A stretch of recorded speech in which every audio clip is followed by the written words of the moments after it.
Well, I'm going to talk to you about relativistic quantum color vision, focused in the quantum mechanics formulation.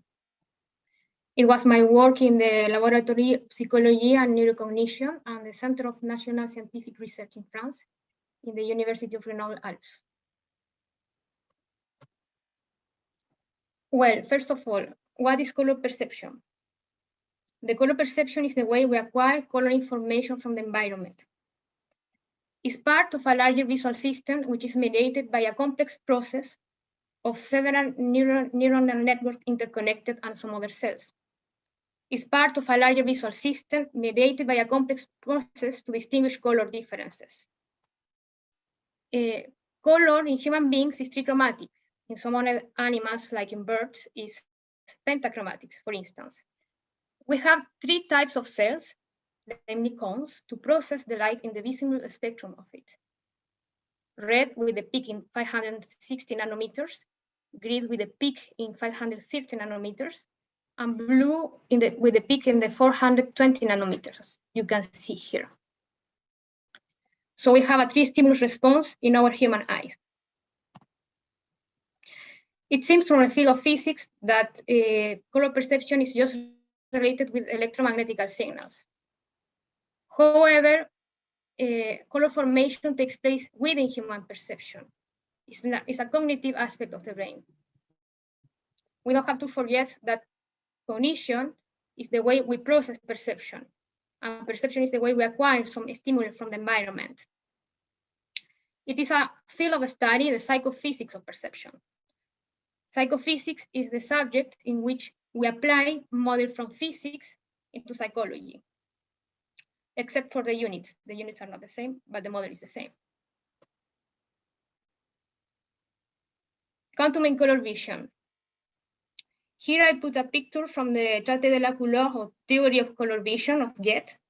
He was poet, he was playwright, he was scientific, and he proposed a model of perception as an inner aspect, that we can distinguish color because of contrast, and mainly related with psychology. We cannot reject that the observer is part of the visual perception. The physiology of the eyes is part of it. Then naturally emerged the following question: which kind of mathematical model seems to be appropriate to describe this phenomenon? Well, one appropriate formulation can be given by quantum mechanics as applied in quantum cognition in general. We can apply this in quantum color vision because it's a cognitive aspect. In this case, quantum color vision modeling. Well, the analogy between quantum mechanics and quantum color space.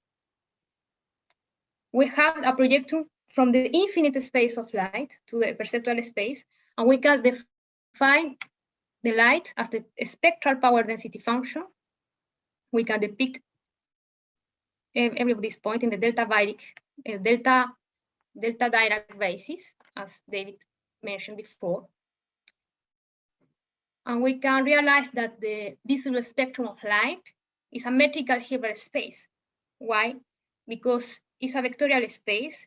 It has a scalar product, well defined, and we can depict any function in terms of the delta Dirac formulation in this basis. So for simplicity and for historical reasons, we changed from the wavelength domain to the frequency domain. And we can know that the inner product between two functions in the visible spectrum of light can be given by this equation here, times a constant of normalization. And we can have this parametrization thanks to this equation. We know that the wavelength is equal to C over the frequency, or we can express as well as the variance of lambda times variance of frequency. It's less or equal than C. Well, Yilmaz, he was a physicist. He proposed to embed the space of visible light into the space of perceptual space by changing the parameterization from lambda to radian formulation by using this equation, wherein phi is equal to times pi times lambda minus lambda over m, or sub m, over lambda sub m capital minus lambda sub m minus p. If we replace the upper limit, we obtain p. If you replace for the lower limit, we obtain minus p. So we have the perfect parameterization. Yilmaz proposed a color opponent hue diagram, as we can see here. Because of the color opponency theory, David talks about it. We have a color opponent process to distinguish colors. And we can see here red hue for phi equal to 0, yellow hue to phi equal to pi over 2, green hue phi equal to pi, and blue hue phi equal to 3 pi over 2. So Yilmaz analyzed color coordinate transformation only along this axis, alpha axis, because of simplicity, leaving beta unaffected. Color perception, and he realized that color perception depends on just on the luminance which the observer is adapted. So color perception is mainly adaptation. So as I said before, we project from the infinite space of visible light to the perceptual or psychological space by having these psychological parameters that we can perceive: brightness, hue, and saturation. And the relation between them is given by some geometrical transformation. You can see in this picture here, where we can obtain every of these parameters. So we have an analogy of a perfect analogy between relativistic color perception and spatial relativity. In spatial relativity, we have an homogeneous anisotropic space-time. Meanwhile, in relativistic color perception, we have homogeneous anisotropic color space. In spatial relativity, we have an observer in an inertial frame, and in relativistic color vision, we have an observer adapted to one illuminant. This is the inertial frame. An event in spatial relativity is given by time and space coordinate, and a perceived color is given by chromatic coordinates, as we see before. Hue, brightness, saturation, we can see here, belong to a cone, a geometrical cone. We have in spatial relativity a time coordinate. Meanwhile, in Yilmaz model, we have a lightness coordinate. We have a spatial coordinates and we have chromatic coordinates in both cases. And the constant in the spatial relativity, we know that this is the speed on vacuum, which is c. And we know from the experiment of Yilmaz that the constant is given by the maximal saturation. So we have in the experiment of Yilmaz 3 conditions. The first condition, as we said before, well, we know that we have an observer in one room with one illuminant near the light brightness, and we have that he or she can see a white paper towards the other room with another illuminant, which has a hue, different hue. So the observer from R1, the room 1, to the room 2, it has a shift on the saturation. This is the perceptual change, because we have sigma from one room to the other and minus sigma from the second room to the first room. We have a second condition. If we have an observer in the first room adapted to a broadband near the light illuminant, and a full saturated light in the second room. So he or she can perceive a full saturated light from the first room to the second room. And then the third condition is we have a shift on hue in the first room from these two near hand illuminant, D65 and D50. And if we are in this room and we observe full saturated light in the second room, we obtain a rate of change between the saturation from the shifts of hue to over full saturated light. It's a perceptual parameter. So what happened with this? Why this? We can realize that color vision is a subspace of the space of light. Then Yilmaz proposed to take the three first components of the Fourier series as a basis function of the subspace of light. Why? Because we have three perceptual parameters, and he proposed to take these three first components. Then we are going to define a matrix by the outer product of those functions to mathematize the metamerism phenomenon. What is metamerism? As David said before, metamerism is when we see the same color despite we have different physics. We have different spectrum power density distribution, but we can perceive the same. So why that? We have this matrix and we have two functions of the visual spectrum of light, and we can depict this this phenomenon by this matrix. We can see the same, we have the same result despite we have different spectral power density. This is similar to the density matrix formulation, the R function, the R matrix. We are going to see why. There is a geometrical argument. So we are going to define a canonical basis to plot those functions, and we obtain this cone. The aperture of the cone is equal to square root of 2, and we are going to see why. It is of simple mathematics to prove this. Well, now the quantum mechanics part. Geometrically, density matrix is represented by the Bloch sphere, which depicts two-state system. For instance, spin up and spin down. And we can see that the hyperbolic space is the surface of the unit sphere of imaginary radius, parameterized by a vector supporting the Lorentzian norm, is the definition. If we replace n by 3, we obtain this relation for the three-dimensional space to the hyperbolic space, wherein the norm is equal to -1 in the hyperbolic space, the Lorentzian norm. There is this distance and density matrix from the work of Ungars, the hyperbolic geometry structure of the density matrix for mixed states in 2002. He proposed that the Bure's metric is correct to measure density matrix's distance in the hyperbolic plane. Here is the equation. E and B are the components of the density matrix in the Bloch sphere parametrization. We are going to do a geometrical algebraic trick.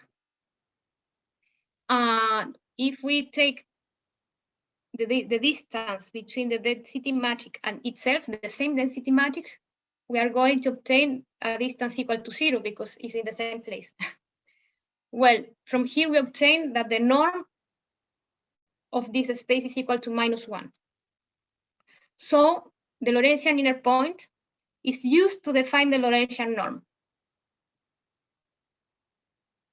This is used to define the Lorentzian norm because we are in the hyperbolic space. Then we are going to take the polar coordinates for each component, U1 and U2, and we will obtain the third component for this metric. So we are going to reparameterize from the Bloch sphere in R3 to the hyperbolic space. And then we obtain the Bloch sphere in its hyperbolic representation. This is the equation of the density matrix in its hyperbolic representation, wherein G is the signature of the space. So we are going to rewrite the same equation in other words, just for having the connection with quantum color vision. Okay, so we have sigma capital, which is the for the saturation in color vision, if you remember well, in such a way it's equal to 0. And this happens just when we have the radius equal to 1, the radius of this geometry. And if the radius is equal to 1, then we replace here and we obtain the aperture of the cone. Okay, and this equation is the equation of the cone. But it happens if and only if R is equal to 1. We are in the unitary sphere. Okay. So as we see before, the envelope of the cone is given by this equation. And we have the cone of maximal saturation to 2 here. This is when R is equal to 1. Any point of the cone has a norm because we are in this space of absolute value of x squared equal to x transpose times the signature matrix times x, which belongs to an hyperbolic surface as well, because there is a projection from here to here, and we are going to see why. This allows the decomposition of the cone in a tree, as I said before, and we can represent this cone in the hyperbolic surface. So any point x capital here, has a norm equal to R squared root of x transpose times the signature times x from here. We just normalize this and could be projected to the hyperbolic unit hyperboloid, sorry, because we reparameterize from here to here. We just change past this dividing the equation path. So we have a vectorial parametric form for the hyperboloid. And we can rewrite the same equation just for having the vision, quantum color vision formulation in the parameters of color vision. Just for that, we are going to reparameterize this with the hyperbolic functions, where S is the saturability and sigma is the saturation. So we can modulate those things on this equation. Yilmaz model is defined for an observer adapted to equal illuminant. So adaptation depends on the illuminant.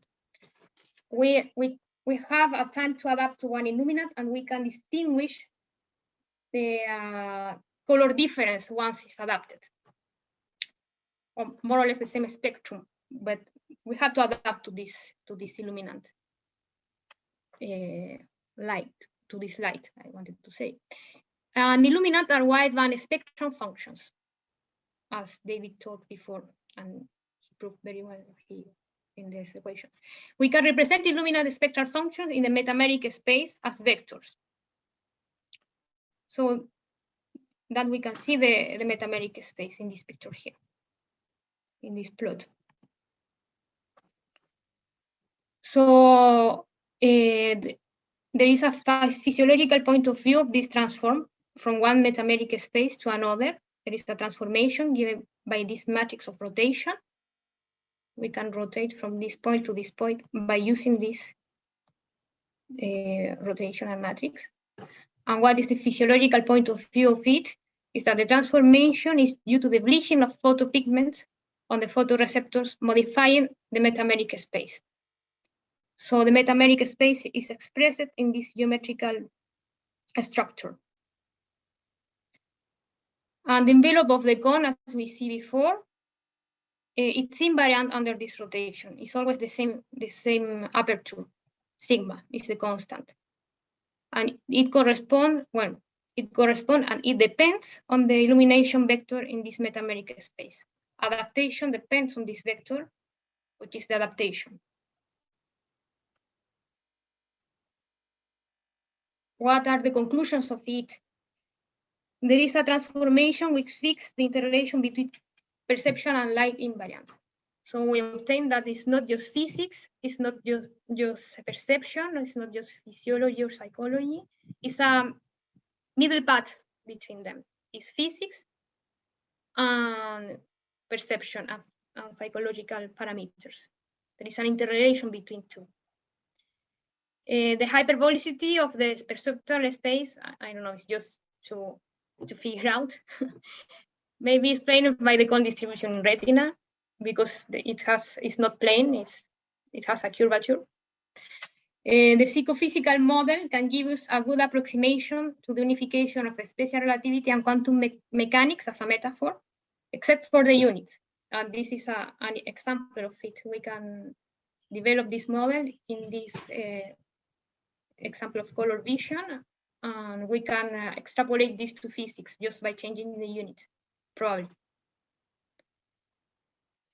And well, the real life implications of this explanation of this model, we can obtain cameras optimization instead of having algorithms. We have this model, so we are going to optimize the calculus because we have already a model. We have another real life implication, the understanding of color perception, which is not trivial. So with that, we can understand the mechanism of perception. So, well, trichromatic thanks everybody for being here.